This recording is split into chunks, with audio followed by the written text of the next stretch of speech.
Hello everybody, we're the Geeks and the Giants. I am Enzo, this is my forever co-host John. Today we talk about Samurai Champloo in the thumbnail and as you see in the description, and you might be wondering why, and it's because a little game called Ghost of Yotai with a Samurai Champloo effect. Setting.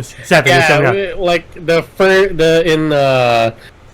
of Tsushima, we get a Kurosawa mode.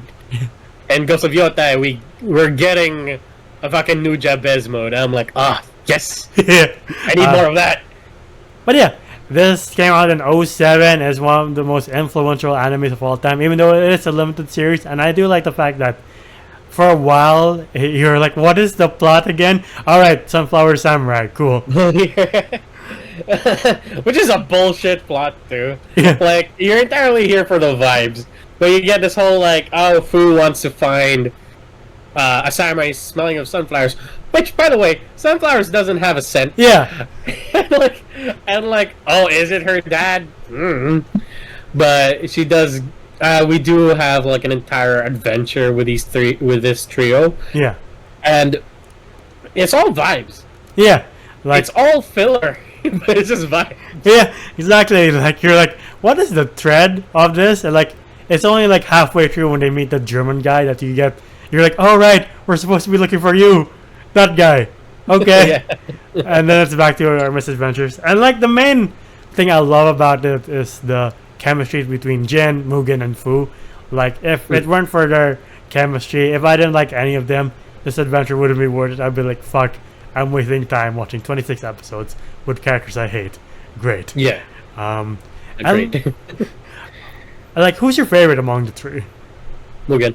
Fuck, me too. Like, dude, I mean, come on. I mean, Jin's cool. Jin is like the Jin Sekai. He's very stoic, very calm, collective. Yeah. He's the type to like pull out his like katana and then put it back, and then you'll see an apple and just cut in two. Yeah. He's that type. Well, you just see this break dancer with a sword going ham. You're just like, that guy's cool. Yeah, like I was like, is that even an official sword? Doesn't even look like a katana. Like Jin has the real deal. Yeah, yeah. Jin has a real deal. He's a Ronin. He uses that thing. Yeah. What I like is that Mugen's a pirate. He's a vagabond. He moves around. Yeah. Clearly, that sword is not from here, or if it is, it's very distant from what we have with like katanas and like the regular Japanese swords. Yeah. And I love his sword design. I love that you even find out that maybe nearing the end, it actually has an extra sword at the tip of the sheath. I'm like, what? Yeah. Since when? Right? Like, I also love it that their backstories are not fully explained. Like, Jin killed his master, and Mugen was a pirate at one point. And Fu, she's on a quest to find someone who might be a father figure, but you're like, it's so vague. You're like, what are you guys again? By the end, you're like, you know what? I'm fine with not knowing all the details. Yeah, again, you were just there for the vibes, for the aimless journey of this three just forming a really good relationship. I love it that, well, it's going to be a bit messed up if this did happen, but I love it that there was no romance, nothing like that. Maybe there was there like an episode, I remember like there was an episode where Jin had like a lover. Yeah, he had someone like someone who was going into like the what do you call that, be a brothel. Like, she's going to go to a brothel, and then he had to free her because her husband was a piece of shit, and he's like, be free. And she's like, I'll never forget you. And you're like, I guess that's the end of Jin's love story. Jesus. Yeah, like that's the closest thing to a love story we got. And like this trio aren't perfect. None of them get into a relationship with each other. They all part ways by the end of this anime. Yeah. But I love it that they're not perfect. Yeah. I like you. Like, big picture wise, it's to find Fu's father figure. Small picture wise, it's always like, I am hungry. We need to feed. And you're like, okay, sure. Yeah, and then like they enter like stupid competitions just to eat, like the rice eating competition. Yeah. And shit like that. I'm like, this is it's just comical all throughout. But and the jokes are good. Yeah. And what you expect? It came from the people who made Cowboy Bebop. Yeah, yeah. Again, if they had none of these elements, you'd be like suffering. You'd be like, why the fuck am I wasting my time watching these 26 episodes? But Yeah. like you laugh along the way, and when it gets serious, it gets serious. Modern movies and shows. I hope you take note of like when you have moments like this, you let them marinate because you can't always interrupt yourself with jokes and other bullshit. And like going from like the Yakuza to like helping Bottles out to exploring Mugen's past to like finding some fucking baseball game. and that's like the last arc before the last few episodes where you're like, oh right, we're on the final quest. But like Go on. it was so stupid. I was like, we have 4 episodes left and the 4th one is about fucking baseball with this fucking alright, let's play fucking baseball, dude. There's also that one police officer where you're like, where is your story going? Like Right. and he dies in the baseball game. I'm like, where did your story go, my guy? I just love it that at one point they just got pissed off and just started throwing the ball straight at the batter. Yeah, I love that. Also love there's also like a checkpoint where Mugen had to go somewhere, otherwise his friends would be executed, and then they all got high at the end. But before that, they're like, your friend's not here, it's time to crucify you. And then Fu's just like, oh man, as she's hanging from the cross. I was like, very nonchalant, but sure. She kind of saw it coming. Like, okay. I love the fact like you see where their journey starts and you're like, how the fuck are these 3 people gonna like travel through medieval Japan, Edo Japan, with no money and like proper food, no proper money, no proper food, and all of the quests start with like, I am hungry, we need money, we need to do something, and that's the basic premise of each episode. You're like, how can you summarize Samurai Champloo episodes? You're like, I am hungry, I am starving, I need shelter, and I need monies. That's it. Funny joke here. Awesome fight scene here. And speaking of the fight scenes, I just want to go in depth. Anime. Holy shit, you really gotta stop doing this trend. You really gotta stop making the entire fight scene a paragraph of script of the main character explaining why he's badass and why he outsmarted his opponent, or explaining his skill and what it does. Yeah. To the minute detail where it's by the centimeter of how big the radius their spell affects. That's why I can't stand watching isekais anymore. That's why I can't stand watching current animes anymore, where it's just explanation after explanation. Oh yeah, it's like, but then my sword has this rare ability, and you're like, okay, and it can do this, all right, and it also does this. You're like, why? Yeah, can you fucking fight? Like, all right. What time is it? Right. Like the villain's just gonna stand there as you like commit to these spells. I was like, okay. Yeah. But yeah, then we get Samurai Champloo, and there are other animes out there that are much newer that have cool fight scenes like Demon Slayer and like Ufotable. Was this MHA? Fate Stay Night? Oh, no. Okay, never mind. Yeah, MHA. Yeah. Yeah. We get those fight scenes. But I don't know. They just do it different here. Yeah. It flows so well. There's no big impact. It's just style. It's quick. It's like punchy at the same time, and you could tell with like Mugen's fight style and Jin's fight style. Jin very smooth, very delicate at some point, then like very precise. While Mugen very wild, very sporadic. Yeah. And very in your face, and I love it. And none of them explain why they could do these things. Yeah. We gotta start doing that shit, please. Yeah. No more. Stop with the explaining and just do the fucking move. I also love the fact that when they don't need to fight, they don't fight like the assassin trying to kill Jin. Like when his employer gets killed, he's like, wait, you what? My guy just died. I don't need to kill you. I'm gonna see you down the line though. And Jin's just like, all right, and he's just like, bye bye. And you're like, I respect that. Yeah, exactly. Even the start of this journey where Fu has to flip a coin and she flips on like, hey, instead of you guys killing each other, you help me. Yeah. At the end of this journey, you could go and kill each other. Go nuts. And we get a solid fight scene with, like, by the last episode, we get a solid fight scene with Jin, Mugen, and the Sunflower Samurai. And we get an awesome last fight with Mugen and Jin, where they just hit a draw. Yeah. Was it the Sunflower Samurai? I thought it was the Hand of God that Jin had to fight. Like this really badass samurai called God's Hand or something.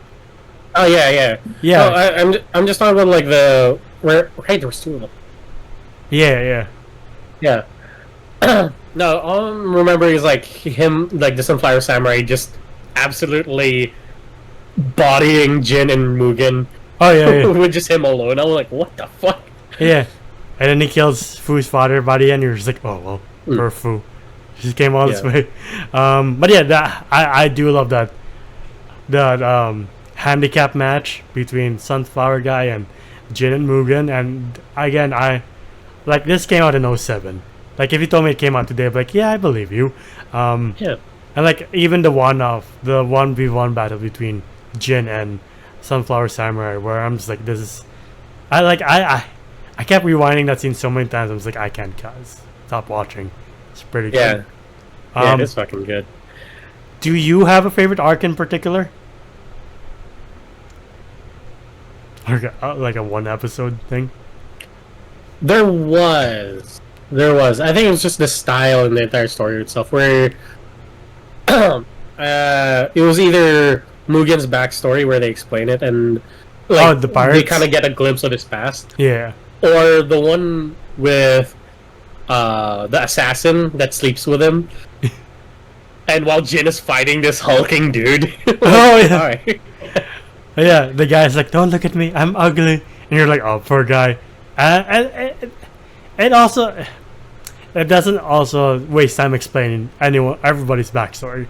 Like you see a glimpse of the hulking guy, and then you're like, oh, I get it. It doesn't go in depth of why it happens, but you're just like, interesting. I also love, you could trust your audience to piece shit together, you know.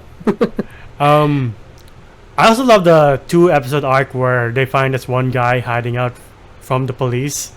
And like that's the point where the trio start to break up because they're like, you're a piece of shit, I don't want to be with you anymore.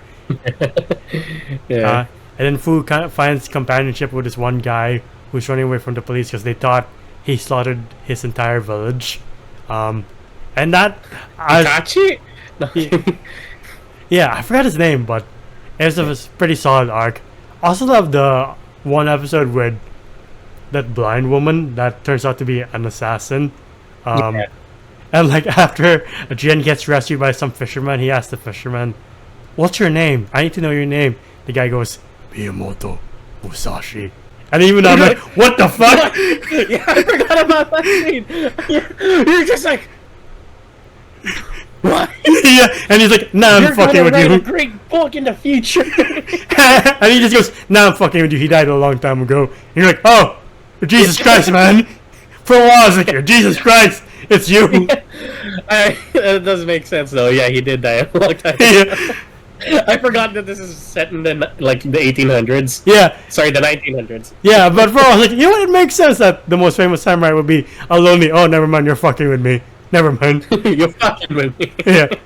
And I like how this anime begins the same way it ended, where Fu's like, hey, remember when I said it was heads with the coin? Actually, it was tails. Or vice versa. And they're just like, oh, okay, that's how it is. Can't complain now, we're already here. Oh well. Yeah, we're done. Anyway, parting ways. Yeah, it ends, yeah. I don't know. The entire story of this thing was very shallow at best. Yeah. It's like playing... It's exactly like playing Cyberpunk. You're mostly there for the side quests. You're getting snippets of the world around you. Yeah. But you tend to forget that you could just end it right away. Yeah, exactly. You know? Like... Yeah, go on. Perfect pacing. Like, even though it's like 90... 99 point maybe 4% filler.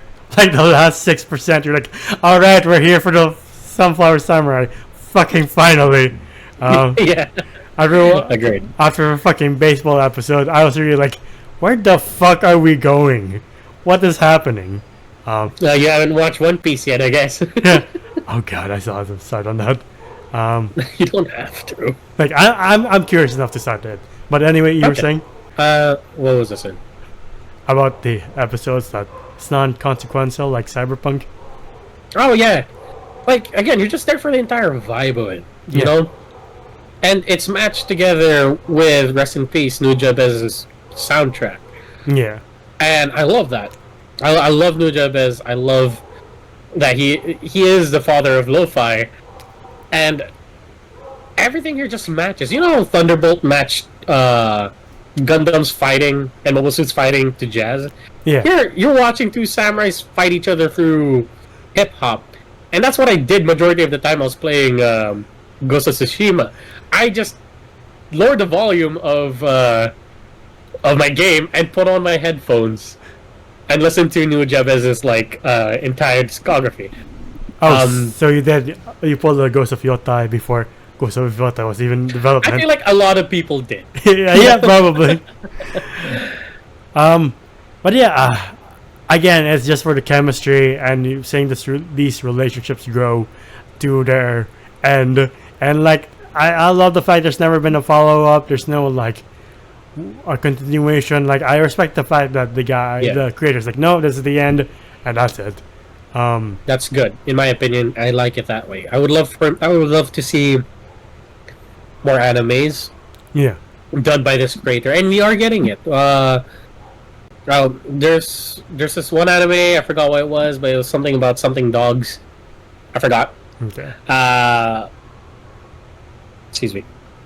And then we have a new anime done by the same studio, and I think by the same guy named Lazarus. Yeah. And it came out. It's coming out this what? Yeah. Netflix. So if you guys are curious of like what we're talking about, watch that first, then go through the entire like lineup of amazing anime. Like there's not a single anime that they've made that was just like meh. Yeah. You know? It was even mid. Even like for like their Western projects with like Star Wars Visions, I know they're doing a couple of episodes for this season. Right. Yeah. Oh, okay. I didn't know that. Yeah. I forgot. Did they do the one with Space the Ronin? Was that them? No. Okay. That's not them. But yeah, they're working with like Lucasfilm to do more Visions, and I hope one day they give these major Japanese studios like their own series, not just a one-off in the future. Yeah. Like I would love to see Studio Trigger do an entire season of something Star Wars, or this studio doing something Star Wars. Agreed. I would love to see that. Like A1 Pictures, I would love to see them do like a Star Wars anime. Yeah. But yeah. Going back to Samurai Champloo, what would you rate Samurai Champloo? I would rate Samurai Champloo a 9 out of 10. Okay. Yes, I'm not giving it a 10 out of 10. It's fine. It can happen. But it's still a high score. Come on. Yeah. It's a 9 out of 10 for me because everything's just nice to watch. It's like, you know how like Monster of the Week kind of does their thing? Yeah. Samurai Champloo kind of does that here, where it has nothing to do with the main story. You're just getting little bits of adventures of these three main characters, and they're given enough time and enough screen time to breathe and just like give enough character development to each character. The voice acting is great, by the way, if you watch this dub. Yeah. And the music itself, again, it's Nujabez. You can't go wrong with him. Yeah. I don't know. I'm just really excited to watch more from this studio because I've seen a clip of Lazarus where it's a fight scene in a hallway. I'll send it to you when I can, but it fucking slaps. I'm just like, okay, this anime is gonna be fucking cool, right? And it's just nice to go back a bit. It's nice to see their older stuff like Cowboy Bebop, Samurai Champloo. There's this other anime, I forgot about it. I don't think I finished it. That's Big fine. fan. Yeah. But yeah, the characters were all amazing, and the visuals itself were all amazing, and the choreography within the fight scenes are amazing. So if you're a fan of samurais or anime, or you want to try older animes that's like within the early 2000s, Samurai Champloo, I say, is a good contender, like a good first pick. You Yeah. know? I agree. I would give this a 9 out of 10 as well. Like, it's one of the intros where, even though it's like towards the end, I'm still like, can't skip the intro. Even though I'm just like, I don't need to know what happens.